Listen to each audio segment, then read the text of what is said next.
Hello everybody, welcome back. Getting ready, about to do the predictions for week 5. Let's just talk really quickly about what I got right, what I got wrong from last week. Full sense RRQ, I think RRQ played much better than everyone expected in that series. I know on the desk this was a clean sweep prediction for Full Sense. So full credit to RRQ, they definitely had a little bit of a bounce back there. And then the other one was Nongshim Team Secret. I went for the underdog in Team Secret. And to be honest, I got this prediction right. I don't care what the actual score was because I think Team Secret actually played a really great game. And I was so sad to see them not get that win. But you know what? That's a risk I'm happy to take with these predictions because you got to root for the little guy. Everyone knows that. So now we move towards week 5. There are some important games, some less important games. First one is Gen.G versus Team Secret. Now, Gen.G actually had a great game against DRX, all things considered.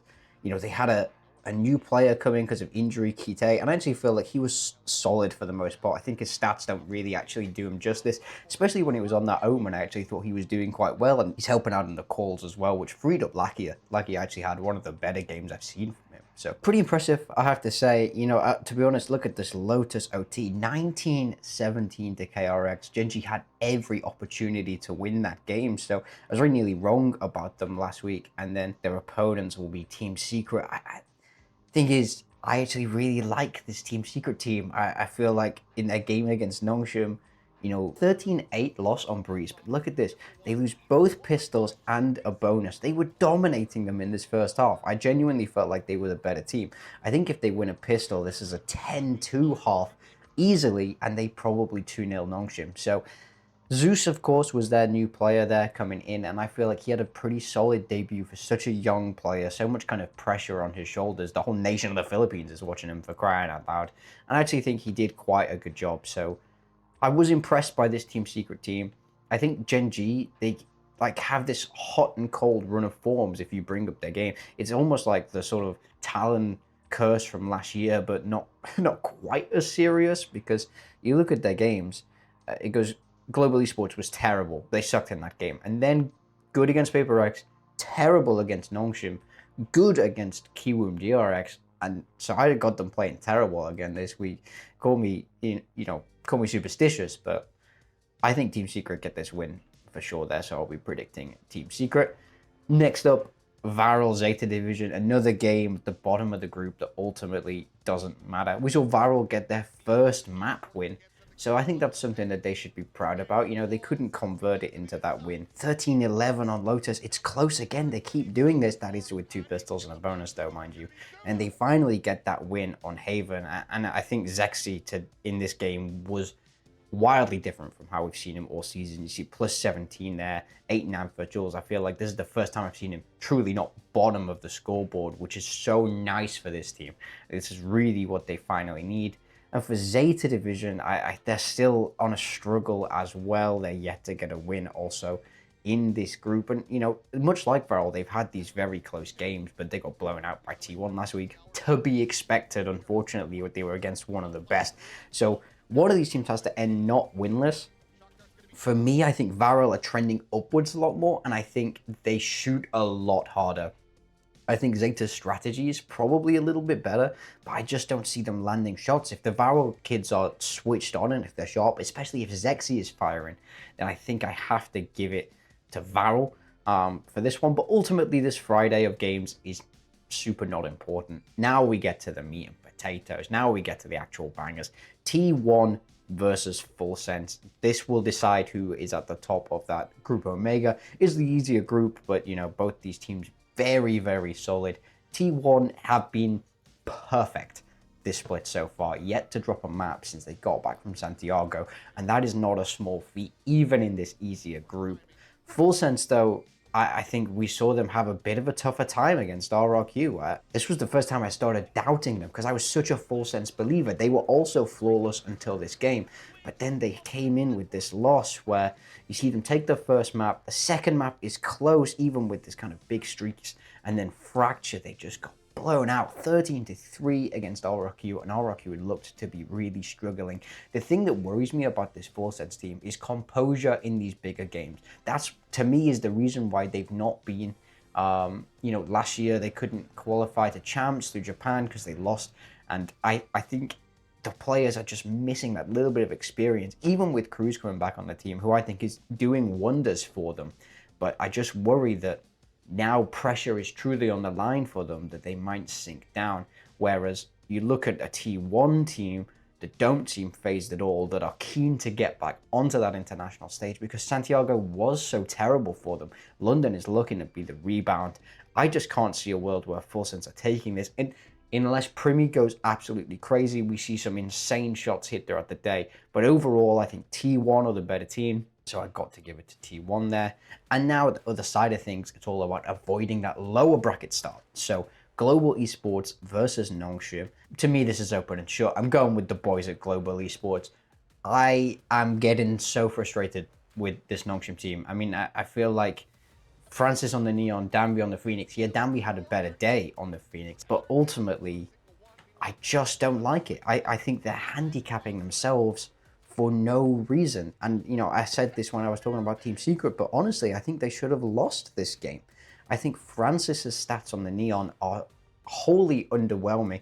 And the worst part of it is it doesn't pass the eye test. I'm seeing him make so many easy mistakes. There's one round in this Pearl. He's in the cubby on B-Long. Tries to, here's the pressure, stuns himself and then dies. And I just thought, that's a mistake we'd never see Danby do. And it just feels like they're hard handicapping themselves, but they're just good enough players to make it work. We go on to the flip side. We go on to Global Esports now.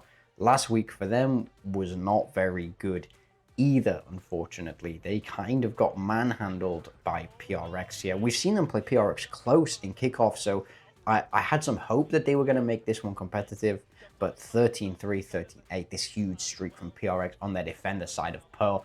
Global Esports, I think it felt like an experience diff. We've seen them crumble twice now. Once against KRX and this game against PRX, and both of those are against the bigger names in Pacific. I worried that this team is just a little bit too young, so I'm feeling less hot about them making it all the way to London, but I don't think Nongshim have that kind of aura that both KRX and PRX do, despite winning that Masters. I think you can easily sort of, as a competitor, you can write that off and go, we actually think we're better than these guys, especially in the turbulent state that Nongshim have found themselves in. I think Nongshim have kind of fluked out and they've had two quite nice games while they're in the turbulence of these roles, and I think Global are going to put a stop to that. So I have Global Esports winning that, Nongshim to be the one starting in that lower bracket, which is the opposite of where you want to be. Now, back up to the top of the table, Group Alpha. Such a tough group, but these two teams are fighting to be at the top of it. Paper Rex and DRX. I think this is the toughest prediction of the week for me. This is game of the week, hands down. When I look at this Paper Rex game, it didn't look like Paper Rex were particularly challenged against Global Esports, if I'm being honest.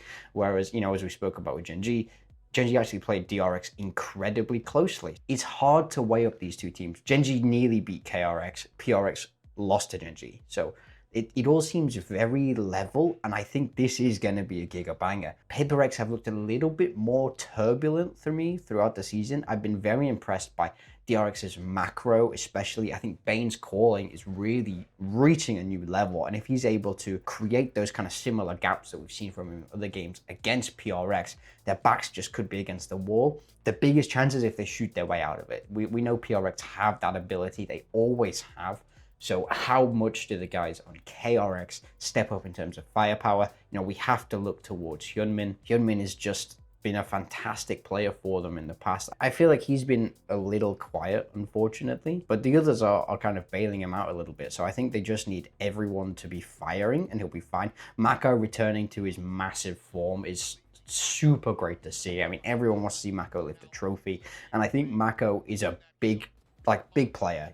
When the games matter the most, that's when Mako's going to come out. And I think this game, for that top seed where you're starting further down that upper bracket, I think that's going to be tremendously important. So I'm giving it to KRX just because I like their macro a little bit more now, and I want to see that little step up from the players. But truly, in my mind, this one is 50-50. If there's one game I don't want you to miss, it is this one. Finally, RRQ DFM. This is the same thing. It's all about avoiding that lower bracket. I think I have to go with RRQ. From what I saw from them last week, it was actually very impressive to beat those guys on Full Sense, especially especially in that map 3. What worried me in that game was that they wouldn't be able to shoot as hard, or only Jemkin would be able to shoot as hard as these Thai guys, but it just wasn't the case. I felt like they outclassed them in almost every sense. DFM are still in the vying for it, but the only teams they beat are Zeta and Varrel, and it just makes me think, I think you're just the best of a bad bunch. We always knew one team was kind of going to get quite lucky in this group. There was sort of an open spot, and in my mind, that is much more DFM than it is RRQ. I think the caliber of player on RRQ is just too high. So I think RRQ are winning that one for sure. But, you know, I do think on any given day, May can pop off. We saw that this week where May just starts to go crazy. We know he has that potential, but I think RRQ, in theory, are just a better classic team. And also, everyone wants to see Crazy Guy get to Vietnam. Who doesn't want to see that? I think the storyline is so perfect there that he's going to put them on his back. So these are my final predictions for week 5. Team Secret, Varrel, T1, GE, KRX, and RRQ. Let me know if you think I'm right or wrong, and I'll do another one of these next week. It's going to be the whole playoff bracket, so it's probably going to be a little bit of a longer video. Might even bring in some guests or something like that. So let me know what you guys want to see, and let me know if you think these predictions are right or wrong, and I'll see you next time.